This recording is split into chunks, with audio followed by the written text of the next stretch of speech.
আসসালামু আলাইকুম। সবাইকে শুভেচ্ছা জানাচ্ছি। মাসুম মাহবুব। দুপুরের ব্রেকিং নিউজে আবারও স্বাগত জানাই।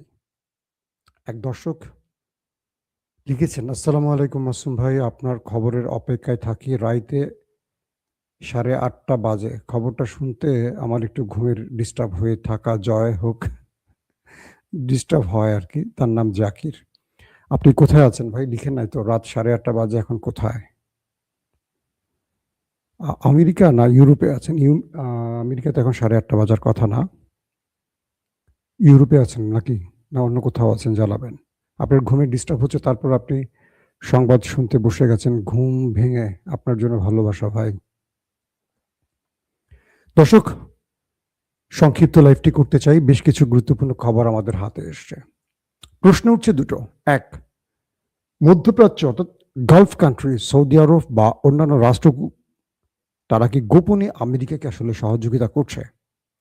নিউ ইয়র্ক টাইমস থেকে শুরু করে মার্কিন বেশ কিছু গুরুত্বপূর্ণ খবর গণমাধ্যম সৌদি আরবের মোহাম্মদ বিন সালমানকে দায়ী করে বলছেন যে তিনি গোপনে আমেরিকাকে সাহায্য করছেন এবং ইরানকে শেষ করে দেওয়ার পরামর্শ দিচ্ছেন। বিষয়টা কতটুকু সত্য হতে পারে, এটা নিয়ে আমরা বিশ্লেষণ করতে চাই। পাশাপাশি আজকে সকালে লাইভে বলেছি, নেতা কাকুর বাড়িতে ব্যাপক অ্যাটাক হয়েছে। বলা হচ্ছে এ যাবৎ যুদ্ধের যত দিন গেছে গত রাতের হামলাটি ছিল সবচেয়ে ভয়াবহ। সবচেয়ে পুরো শহরে শুধু সাইরেন বেজেছে আর অ্যাম্বুলেন্স হতাহতদের নিয়ে হাসপাতালে ছুটেছে। 3 নম্বর খবর, আমেরিকা এবং ইরানের মধ্যে আসলে যুদ্ধবিরতির খেলা কতদূর পৌঁছলো। পাশাপাশি আগামী 48 থেকে 72 ঘন্টার সবচেয়ে ক্রুশিয়াল টাইম বলা হচ্ছে বিভিন্ন গণমাধ্যমের দাবি। কি ঘটতে পারে 48 থেকে 72 ঘন্টার মধ্যে? দর্শক, এই বিষয়গুলো আজকের আলোচনায় রাখতে চাই। আপনারা কি শুনতে এবং দেখতে পাচ্ছেন ক্লিয়ার? আমাকে একটু কমেন্ট করেন। আশা করি আপনারা দেখতে পাচ্ছেন, কোনো সমস্যা হচ্ছে না, কোনো কমেন্ট আসছে না যে শুনতে পাচ্ছেন না। ওকে দর্শক, গুরুত্বপূর্ণ যে খবরটি দিয়ে শুরু করতে চাই, সৌদি আরবের মার্কিন গণমাধ্যমগুলো কালকে ডোনাল্ড ট্রাম্পের একটি বক্তব্য প্রচার করেছে। সেখানে সাংবাদিকরা ডোনাল্ড ট্রাম্পকে নানান প্রশ্ন করেছেন। এমন একটি প্রশ্ন ছিল যে সৌদি আরব কি তাকে ইরানে হামলায় সহযোগিতা করছে বা সৌদি আরব কি আমেরিকার পাশে আছে? ডোনাল্ড ট্রাম্প স্পষ্ট জানিয়েছেন যে মোহাম্মদ বিন সালমান এই হামলার অনুমোদন দিয়েছেন এবং তিনি তার পাশে আছেন। বিষয়টা কিন্তু খুবই বিপজ্জনক একটা বক্তব্য ডোনাল্ড ট্রাম্পের। দুটো প্রশ্ন আসে। এক, ডোনাল্ড ট্রাম্প মোহাম্মদ বিন সালমানের নামটি প্রকাশ্যে আনলেন কেন এবং কেন বললেন যে ইরানের বিরুদ্ধে আমেরিকাকে সহযোগিতা করছেন তিনি? নাম্বার 2, যে মধ্যপ্রাচ্যের কিং বলা যায় যাকে, বা বিশ্বমোড়ল সৌদি আরবের এই মুহূর্তে সবচেয়ে ক্ষমতাবান ব্যক্তি মোহাম্মদ বিন সালমান, তাকে নিয়ে যে নিউ ইয়র্ক টাইমস থেকে শুরু করে আরো গণমাধ্যম সংবাদ দিয়েছে যে আমেরিকাকে সৌদি আরব চাপ দিচ্ছে যে কোনোভাবে ইরানের বাণিজ্যিক অবস্থান ভেঙে দিতে, অর্থনৈতিক অবস্থা ভেঙে দিতে, খার্ক দ্বীপ দখলে নিতে, তাদের স্ট্রাকচারগুলো, তাদের গুরুত্বপূর্ণ আবাস বা স্থাপনা ধ্বংস করে দিতে এবং তাদের নিউক্লিয়ার প্রজেক্ট পাশাপাশি ব্যালিস্টিক প্রোগ্রাম চিরতরে বন্ধ বা ধ্বংস করে দিতে। এটি কি সৌদি আরব আসলে চাইছে? আজকে সৌদি আরবে থাকা ইরানের রাষ্ট্রদূত একটা চমৎকার বক্তব্য দিয়েছে। তিনি বলছেন যে আমরা মধ্যপ্রাচ্যের সাথে সম্পর্ক ঝালাই করছি। অর্থাৎ মধ্যপ্রাচ্য ইরানকে এতদিন শত্রু হিসেবে দেখত। আমরা মধ্যপ্রাচ্যকে বলছি আমরা তোমাদের শত্রু নই, আমরা তোমাদের ভাই। তোমরা একটা বিষয় প্রমাণ পেয়েছো, যখন ইরান আরব রাষ্ট্রগুলোতে মার্কিন স্বার্থ সংশ্লিষ্ট স্থানগুলোতে আক্রমণ করছে, তখন আমেরিকা তোমাদের না বাঁচিয়ে তার প্রতিরক্ষা ব্যবস্থাগুলো নিয়ে গেছে ইসরায়েলে এবং আমেরিকার পুরো ফোকাস ইসরায়েল, তোমাদের রক্ষা নয়। এবং আমরা আরবে কতটা সাফল্যের সাথে টার্গেটে হিট করেছি, যেটা তোমরা নিজেরা দেখেছ।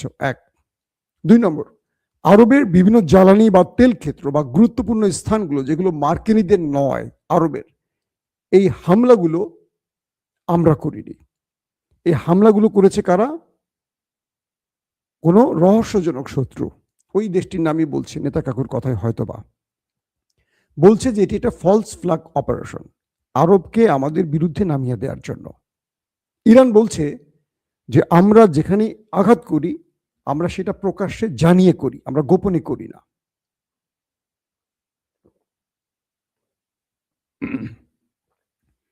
ইরানের স্পষ্ট বক্তব্য, আমরা যেখানে আক্রমণ করেছি এ যাবৎ প্রতিটি জায়গা বর্ণনা আমরা আমাদের বক্তব্যে বা আমরা আমাদের যিনি মিডিয়া উইং এর জেনারেল আছে ইরানের, তার ইব্রাহিম নাম, তাকে দিয়ে জানিয়ে দিয়েছি এবং আমরা অগ্রিম সতর্কতা বার্তা পাঠিয়ে আক্রমণ করেছি। আরামকো, প্রিন্স সালমান ঘাঁটি বা যে জ্বালানি কেন্দ্র বা আরো যেই স্থানগুলোতে হামলা হয়েছে এগুলোর দায়ী ইরান নয়, এগুলো কোনো ভিন্ন শত্রু যারা মুসলিম দেশগুলোর মধ্যে যুদ্ধ ছড়িয়ে দিতে চায়।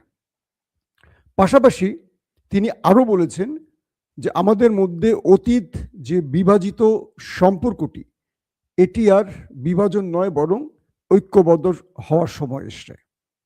আরবকে মনে রাখতে হবে আমাদের শত্রু অভিন্ন, আমরা নিজেরা যতদিন ভিন্ন হয়ে থাকব, আলাদা হয়ে থাকব, শত্রুরা চেষ্টা করবে আমাদেরকে ফাটল ধরাতে এবং আমাদের মধ্যে আমাদেরকে দুর্বল করার জন্য বারবার আঘাত করবে।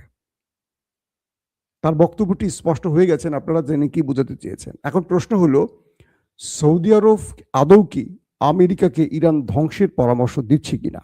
দুটো প্রশ্ন। এক, সৌদি আরব যদি এমন কোনো কাজ করে থাকে কখনো মার্কিন গণমাধ্যম কি এগুলো প্রকাশ করবে? দুই, ডোনাল্ড ট্রাম্প কি মোহাম্মদ বিন সালমানের নাম প্রকাশ্যে আনবে? তিন, হতে পারে এক, ইরানকে খেপিয়ে তোলার চেষ্টা করছে সৌদি আরবের বিরুদ্ধে যাতে ইরান বড়সড় আক্রমণ করে সৌদির উপর আর সৌদি এই যুদ্ধে জড়িয়ে পড়ে বাকি মুসলিম দেশগুলোকে নিয়ে। সৌদি আসলে 100% পাকিস্তান আসবে, কারণ সৌদি পাকিস্তানের মধ্যে চুক্তি আছে এবং সৌদি আসা মানে পুরো গালফ কান্ট্রি আসবে। তারপরের প্রেডিকশনটি হলো, ইরান নিঃসন্দেহে সৌদির সাথে গোপনে যোগাযোগ রাখছে। মার্কিন গণমাধ্যমের দাবি অনুযায়ী ইরান সৌদিতে বড় আক্রমণ করবে বলে মনে হচ্ছে না। আরেকটি ব্যাপার, আমেরিকান গণমাধ্যম বা ডোনাল্ড ট্রাম্পের বক্তব্যের পর আমরা সৌদির রাষ্ট্রীয়ভাবে তাদের বিবৃতি আশা করছি। এখন পর্যন্ত কোনো বিবৃতি আমরা পাইনি। আশা করব মোহাম্মদ বিন সালমান প্রশাসন এই ব্যাপারে বক্তব্য রাখবেন। 2 নম্বর বিষয়, রাতে নেতা কাকুর বাড়িতে, যেটি আমি আজকে সকালে লাইভে বলেছি 11টার সময়, বড় আকারে আক্রমণ হয়েছে। পুরো দেশটির মধ্যে শুধু মিসাইলের পর মিসাইল ঢুকেছে, ড্রোনের পর ড্রোন ঢুকেছে। দেশটির বিভিন্ন গণমাধ্যম দাবি করছে যে এ যাবৎ ইরান যতগুলো আক্রমণ করেছে, গত রাত ছিল সবচেয়ে ভয়াবহ রাত, সবচেয়ে ভয়াবহ রাত। সারা রাত দেশটির ভেতরে সাইরেন বেজেছে, একটার পর একটা অ্যাম্বুলেন্স হতাহতদের নিতে এসছে। এমন রাত সেই দেশটি আগে কখনো দেখেনি। যারা বর্ণনা দিয়েছেন তারা বলছেন যে এটি তাদের জন্য একটি ভয়ঙ্কর অভিজ্ঞতা। ইরান এত বড় আক্রমণগুলো এখন শুরু করেছে কেন? নাম্বার 1, ইরান আমেরিকাকে সহনশীল পর্যায়ে মার দিচ্ছে। আরবের মধ্যে বা যেখানে আমেরিকাকে টার্গেট করছে, মূলত আমেরিকাকে ভেঙে চুরমার করে দিতে চাচ্ছে তাদের ভেতরের শক্ত মনোবলটাকে, এবং বেজগুলোকে হিট করে গালফ কান্ট্রি থেকে তাদের তাড়াবার চেষ্টা করছে। কিন্তু ইরান আমেরিকার ভেতরে তাদের যে গালফ কান্ট্রিতে তাদের যে বিশাল সৈন্য বহর আছে, এদের মধ্যে বেশি হতাহতের ঘটনা ঘটাচ্ছে না। তার দুটো কারণ আছে। ইরান আমেরিকাকে এই যুদ্ধে ফুল টেনে আনতে চাইছে না। অর্থাৎ ইরান জানে যে আমেরিকা যদি একেবারে ফুল শক্তি ব্যবহার করে তাহলে তারা নিউক্লিয়ার অ্যাটাক করে বসতে পারে, কারণ পরাশক্তির অবস্থানটাকে বাঁচিয়ে রাখতে হলে তাদেরকে শেষ জয়ের জন্য সর্বশেষ সবচেয়ে মন্দ কাজটা করতে হতে পারে। ইরান এই লড়াইতে সবচেয়ে প্রথম যাকে হারাতে চাইছে সে হলো নেতা কাকুকে, তার দেশটাকে। এটা হলো ইরানের প্রধান টার্গেট, আমেরিকা সেকেন্ডারি। তো এই জন্য ইরান যেটি করছে যে আমেরিকাকে যদি 10টা মাইট দেয়, 2000 মাইট দেওয়ার চেষ্টা করছে নেতা কাকুকে। তাই সিরিজ ইরান একটার পর একটা ভয়ঙ্কর মিসাইলগুলো তার আস্তিন থেকে বের করছে, তার গুহা থেকে বের করছে আর ওই দেশটির মধ্যে মারছে। এখন ওই দেশটির প্রতিরক্ষা ব্যবস্থা আর সেই আক্রমণ মোকাবেলা করতে পারছে না, পুরো দেশটি অসহায়ের মতো তাকিয়ে থাকে। 100টা মিসাইল মারলে 5টি 10টি বা 7টির মতো ইন্টারসেপ্ট করতে পারছে, বাকিগুলো এমনভাবে ধ্বংসলীলা চালাচ্ছে যেটা তারা কল্পনা করতে পারছে না। নেতাকাকু চাইছে এই মুহূর্তে যে কোনোভাবে আমেরিকাকে এই যুদ্ধে ফুল ফেজ টেনে আনতে, অর্থাৎ আমেরিকা যেন তার পূর্ণ শক্তি ব্যবহার করে ইরানকে শেষ করে দেয়। তাই ইরানের পররাষ্ট্রমন্ত্রী আব্বাস আরাকচি বারবার বলছেন যে কোনো সময় শত্রুরা ফলস ফ্ল্যাগ অপারেশন করতে পারে, আর মূল স্থান হবে আরব এবং আমেরিকা। আমেরিকার বিষয়ে তিনি ইঙ্গিত করেছেন, এটা আমি আপনাদেরকে বেশ কয়েকবার বলছি, এর আগেও বলেছি, গত 7 দিন ধরে বলছি। আমেরিকাতে 9/11-এ যে সন্ত্রাসী হামলার ঘটনা ঘটেছিল, এরকম বড় কোনো হামলার ঘটনা ঘটাতে চাইছে সেই শত্রুপক্ষ। এতে করে অজস্র মানুষের প্রাণ যাবে, যার কারণে আমেরিকা ফুল শক্তি নিয়ে ইরানের বিরুদ্ধে যুদ্ধে ঝাঁপিয়ে পড়বে। এটি এখন তাদের টার্গেট। আর ইরান এই কৌশলটি বুঝে তারা আমেরিকাকে ধাবড়াচ্ছে, কিন্তু মারছে নেতাকাকুকে, মানে তাড়াচ্ছে আমেরিকাকে আর বাড়িটা মারছে নেতাকাকুর পিঠে। খেলাটা ইরানের এই কৌশলে। আমেরিকাকে যে মারছে না তা না, আমেরিকার বেজকে হিট করছে, মানে পরিমিত সহনশীল পর্যায়ে মারছে, যেটুকু আমেরিকা সহ্য করে আমেরিকা বুঝতে পারে যে ইরান তো আমাকে মারতে পারে কিন্তু কম মারছে, তাতে ইরান মানে আমেরিকা ইরানকে শেষ করতে পারে কিন্তু একটু হলে বাঁচিয়ে রাখবে। মানে দুজনের মধ্যে একটা মনস্তাত্ত্বিক খেলা চলছে। আমেরিকাকে ইরান বোঝাচ্ছে যে, বা ইরান বুঝে নিচ্ছে, আমেরিকা বুঝে নিচ্ছে যে ইরান চাইলে যে এই মিসাইলটা মারছে আমার 200 সেনাকে সহায় দিতে পারতো, একটু ডান দিকে না মেরে বাম দিকে মারলেই হইতো, তারা তো সব দেখেই মারতেছে, কিন্তু তারা একটু ডান দিকে মারছে যাতে আমার 5 জন সেনা মারা যায় আর আমার ভবনটা বা আমার স্যাটেলাইট প্রযুক্তিটা বা আমার রাডার সিস্টেমটা শুধু ধ্বংস হয়ে যায়। তো আমেরিকা তখন ভাবছে যে না, ইরান আমাকে এখানে একটু রক্ষা করছে, তাহলে ওকে একটু রক্ষা করা উচিত, বিষয়টা এখানে। তো কিন্তু কি করছে, ওই দেশটির ভেতরে যখন মারছে, ওই দেশটির নেতাকাকুর বাড়িতে, তখন বড়সড় হিট করছে।